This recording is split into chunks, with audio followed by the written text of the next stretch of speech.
Que o seu dia seja abençoado e repleto de paz. Bem-vindos a mais uma análise aprofundada.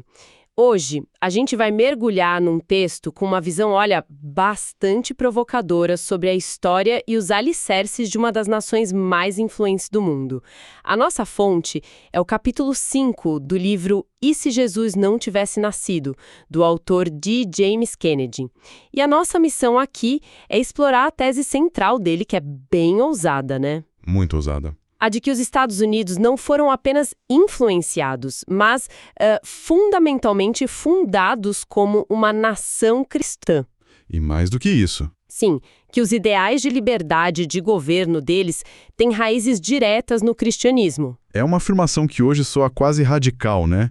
O próprio livro reconhece isso. Exato. Então, vamos desvendar os argumentos que o autor usa para sustentar essa ideia.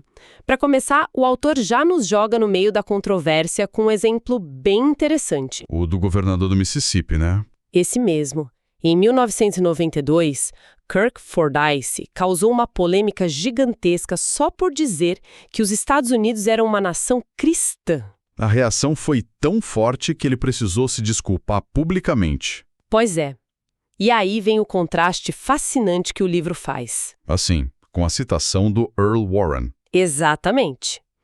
Em 1954, Earl Warren, que depois se tornou presidente da Suprema Corte, disse basicamente a mesma coisa. Com outras palavras, mas a ideia era essa. Ele falou que o bom livro e o espírito do Salvador guiaram a nação desde o começo. E que o objetivo era uma terra cristã governada por perspectivas cristãs. E ninguém se escandalizou na época. Ninguém. Isso mostra como a percepção pública mudou drasticamente, sabe? É uma mudança impressionante em menos de 40 anos. E é justamente esse o ponto de partida do autor. Ele diz que essa mudança de percepção não muda os fatos históricos. A tese dele é que, sem a influência de Jesus, a América como a gente conhece simplesmente não existiria. Exato. Ele afirma que os princípios que fizeram a nação prosperar estão ligados à fé cristã e que, ao se afastar dela, a nação estaria, qual a palavra que ele usa? Cortando a própria raiz de sua grandeza. Isso. E ele já começa com um detalhe que, confesso, me pegou de surpresa. A famosa frase do Lincoln? É essa mesma. Governo do povo, pelo povo e para o povo. Todo mundo associa a Abraham Lincoln. Sim, no discurso de Gettysburg. Mas o livro diz que a origem é muito mais antiga e, mais importante, religiosa. Ele atribui a John Wycliffe, um professor de Oxford do século XIV. Exato. Na introdução da tradução dele da Bíblia para o inglês, Wycliffe teria escrito: "Esta Bíblia é para o governo do povo, pelo povo e para o povo." Nossa, se isso for preciso, a frase que define a democracia americana nasceu no prefácio de uma Bíblia, 500 anos antes de Lincoln. Muda bastante a perspectiva, né? Completamente. E a partir daí, o autor nos leva para um caminho ainda mais surpreendente. Ele argumenta que a raiz dessa ideia de autogoverno veio de um reformador religioso, João Calvino. É um dos pilares do argumento. Ele chega a citar um historiador alemão, von Ranke, que afirmou de forma categórica O quê? que João Calvino foi o fundador virtual da América. Uau! Fundador virtual. Isso é forte. É muito forte. E o livro se dedica a construir a lógica por trás disso. E qual é essa lógica? Como um teólogo suíço do século XVI se torna o fundador virtual da América? Então, a análise do livro é que Calvino não se via como um inventor de ideias. Ele se via mais como um organizador do que já estava nas Escrituras. Ah, entendi. Então, os princípios dele, que teriam moldado a América, seriam, no fundo, uma aplicação dos ensinamentos de Cristo.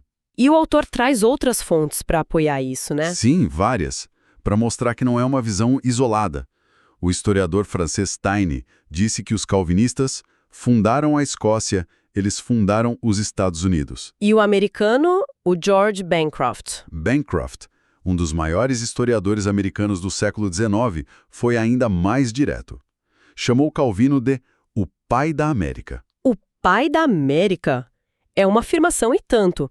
Mas essa influência foi só no campo das ideias ou foi algo mais concreto? Muito mais concreto. O texto argumenta que a Guerra da Independência foi tão marcada pelo pensamento calvinista, especialmente presbiteriano, Sim. que na Inglaterra ela era chamada de Rebelião Presbiteriana. Nossa, rebelião presbiteriana, eu nunca tinha ouvido esse termo. Pois é, isso muda a imagem que a gente tem da Revolução, né? De uma luta só por impostos. Totalmente. Mostra que a dimensão religiosa era central. Exato. E o autor apresenta dados. Ele diz que mais da metade de todos os soldados e oficiais do Exército Revolucionário eram presbiterianos. Mais da metade. E que todos os coronéis, com exceção de um, eram anciãos presbiterianos. Uau! E tem um momento que ilustra isso perfeitamente. Quando a notícia da rebelião chegou na Inglaterra, o primeiro-ministro Horace Walpole teria dito no parlamento: O que ele disse? a prima América fugiu com um pastor presbiteriano. Que frase ótima! E quem era esse pastor?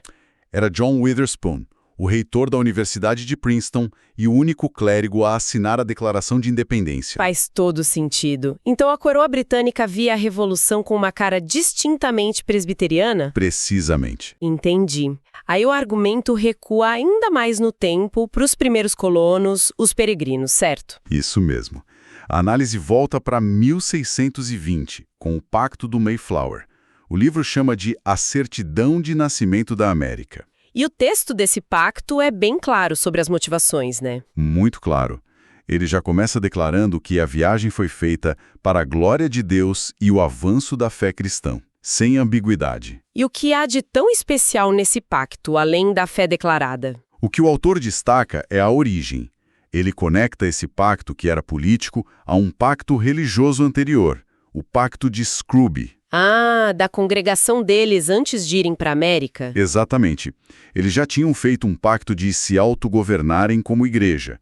O Pacto do Mayflower seria tipo um eco político disso.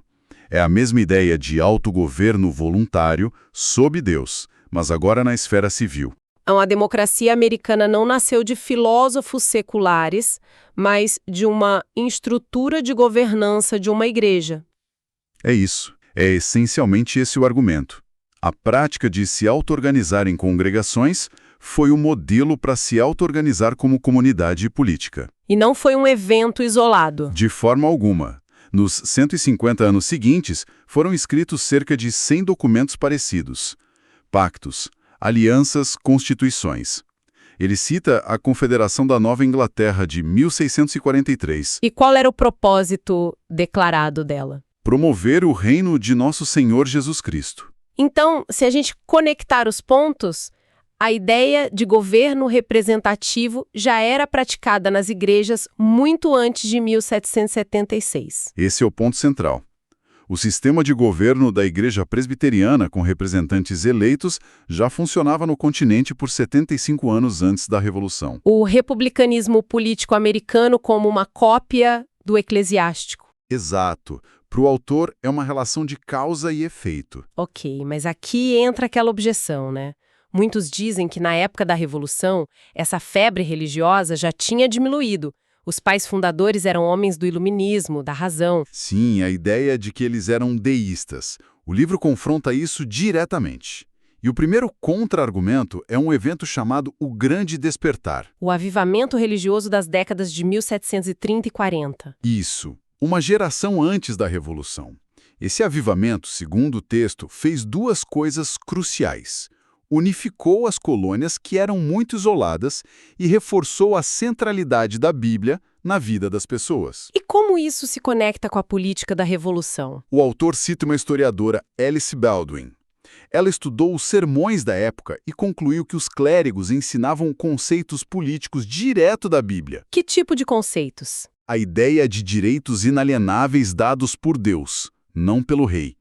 A ideia de governo como um pacto entre governantes e o povo. E, muito importante, o direito do povo de resistir à tirania. Os sermões foram a base popular para a Revolução, então? Essa é a análise do livro. E quanto aos próprios pais fundadores? O livro os retrata como homens de fé? Sim, ele destaca vários. Samuel Adams, o pai da Revolução Americana, teria dito que os direitos dos cidadãos vêm dos institutos do grande legislador no Novo Testamento. E o Patrick Henry, do discurso Dê-me a liberdade ou a morte? Ele é citado com uma frase ainda mais forte. Ele disse que a nação foi fundada não por religiosos, mas por cristãos. Não sobre religiões, mas sobre o Evangelho de Jesus Cristo. E George Washington, que sempre é o centro do debate. Exato. Muitos o pintam como um deísta, né? Aquele deus relojoeiro cósmico. O livro contesta isso. E quais as evidências que ele apresenta? Um livro de orações manuscrito por ele, a vida de oração dele em Valley Forge e um trecho do seu discurso de despedida. O que ele disse nesse discurso, que é um documento político fundamental? Washington escreveu: de todas as disposições e hábitos que conduzem à prosperidade política, a religião e a moralidade são suportes indispensáveis. Indispensáveis. Isso não soa muito como um deísta. É o que o autor argumenta. O livro apresenta algum dado mais quantitativo sobre a influência da Bíblia? Sim, e aqui a análise fica bem estatística. Ele cita uma pesquisa que analisou mais de 3.000 citações diretas feitas pelos pais fundadores. E a conclusão? A fonte mais citada, de longe, era a Bíblia. Respondia por 34% de todas as referências. 34%? É mais de um terço de tudo que eles citaram. É muito mais do que qualquer filósofo do iluminismo. Montesquieu, que era o segundo, tinha 8,3%. Nossa, a diferença é enorme. E o autor ainda argumenta que mesmo esses filósofos, como Locke e Montesquieu, eram cristãos cujas ideias estavam enraizadas numa visão de mundo bíblica. Então, além das citações, a própria estrutura da Constituição refletiria esses princípios? Exatamente. A arquitetura do governo. A ideia de um governo de leis, não de homens. A igualdade perante a lei, que ele conecta a Atos 10, que diz que Deus não faz acepção de pessoas. E a famosa separação de poderes, executivo, legislativo e judiciário. Esse é um dos pontos mais interessantes. A análise do livro é que essa separação é uma salvaguarda teológica, baseada na doutrina da natureza pecaminosa do homem. Como assim? A lógica é que, como todo ser humano é falho e tende a abusar do poder, o poder nunca deve ser concentrado. É um mecanismo de controle contra o pecado, por assim dizer. Faz sentido. E o autor ainda conecta isso a uma passagem de Isaías 33, que descreve Deus como juiz, legislador e rei, os três poderes. Certo. Então chegamos ao ponto mais controverso hoje em dia, a separação entre igreja e Estado. Se tudo isso é verdade, de onde veio essa ideia de um muro de separação? O livro dedica a parte final a desconstruir o que o autor considera uma interpretação moderna e equivocada da primeira emenda. E qual seria a interpretação original, segundo ele? O objetivo era muito limitado, era impedir que o governo federal estabelecesse uma igreja nacional como a Igreja da Inglaterra e evitar a briga entre as denominações cristãs. Então não era para separar o Estado de Deus, mas para impedir que uma denominação se tornasse a oficial. Precisamente. Era para garantir a liberdade religiosa para todos os cristãos, não para criar um governo ateu ou neutro. E da onde veio o muro de separação? Segundo o livro, essa ideia só ganhou força numa decisão da Suprema Corte de 1947, que se baseou numa metáfora de uma carta particular de Thomas Jefferson. Uma metáfora de uma carta pessoal virou princípio constitucional mais de 140 anos depois? Essa é a argumentação do livro, que uma frase de uma correspondência privada foi usada para redefinir toda a relação entre religião e governo. E o livro apresenta alguma evidência da época para mostrar que essa visão é um desvio? Sim, ele cita Joseph Story, um juiz da Suprema Corte nomeado por James Madison, o pai da Constituição. E o que ele disse? Story escreveu que o objetivo da emenda não era prostrar o cristianismo, mas sim impedir qualquer rivalidade entre as seitas cristãs. Uau! E ele diz mais, que qualquer política de indiferença total do Estado em relação à religião teria causado desaprovação universal, se não indignação universal na época. Essa é uma afirmação muito forte vinda de um juiz da Suprema Corte daquele período. Pois é. Para o autor, é a prova da intenção original. Ok. Então, para resumir, o livro de Dom James Kennedy argumenta passo a passo que a fundação dos Estados Unidos é incompreensível sem suas raízes cristãs. Exato.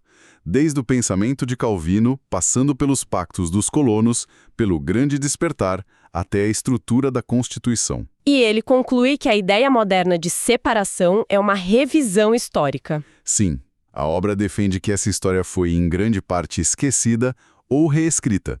O autor fecha o capítulo citando Lincoln, que disse que só são abençoadas as nações cujos Deus é o Senhor. E fica uma reflexão, né? Com certeza.